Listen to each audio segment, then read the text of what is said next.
Viewers আসসালামু আলাইকুম, welcome to my আফরোজার শখের রান্নাঘর।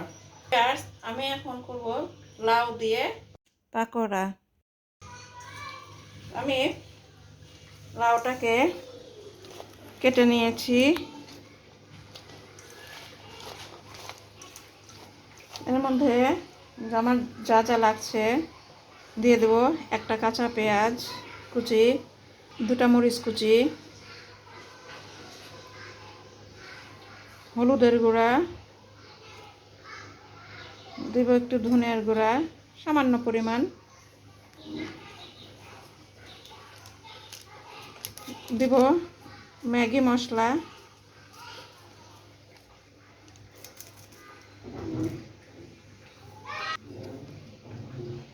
লবণ।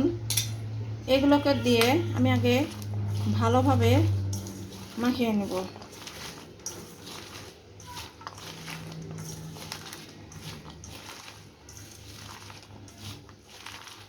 লাউটা ভালোভাবে মাখিয়ে যখন নরম হয়ে যাবে তখন আমি এর মধ্যে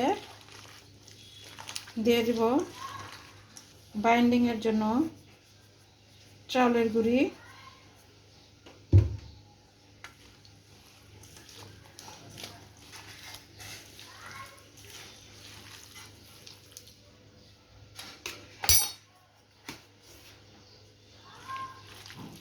চাউলের গুঁড়িটা দিলে পুরোপুরি বাইন্ডিং হয় না, তাই এখানে আমি দিয়ে দিচ্ছি ময়দা বা আটা। আপনারা যে যেটা হাতের কাছে পাবেন সেটাই দিয়ে দেবেন। এতে কোনো স্বাদের হেরফের হবে না।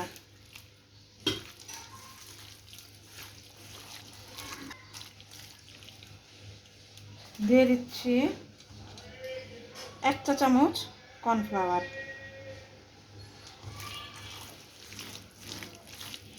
কর্নফ্লাওয়ারটা দিলে ভাজার সময় ছেড়ে যাবে না।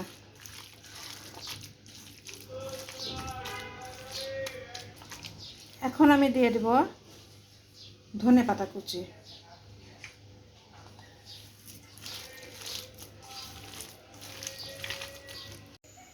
গাইস, আমার লাউ আমি প্যানে তেলটা দিয়ে দিয়েছিলাম গরম হওয়ার জন্য। তেলটা সুন্দরভাবে গরম হয়ে গিয়েছে।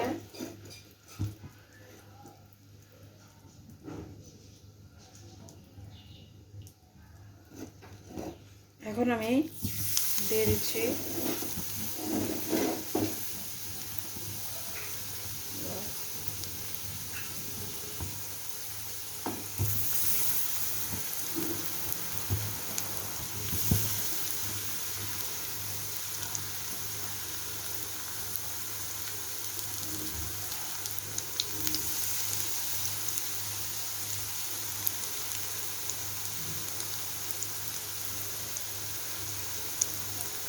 दो तीन मिनट पर उल्टे দিব।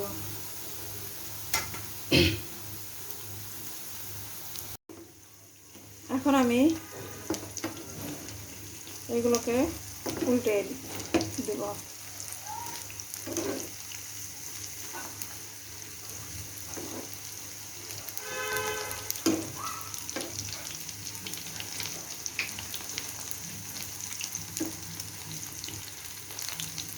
তো দেখতেই পাচ্ছেন আমার লাউয়ের পাকোড়া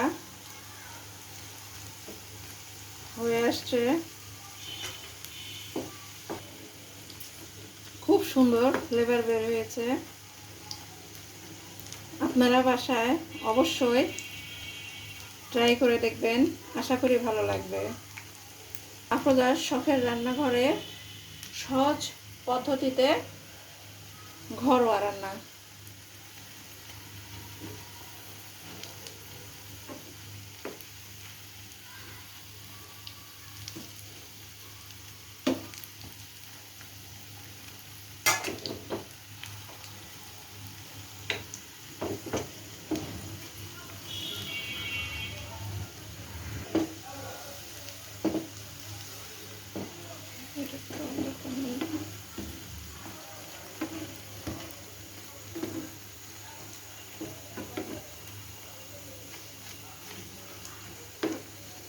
দেখতেই পাচ্ছেন আমার লাউয়ের পাকোড়া কমপ্লিট।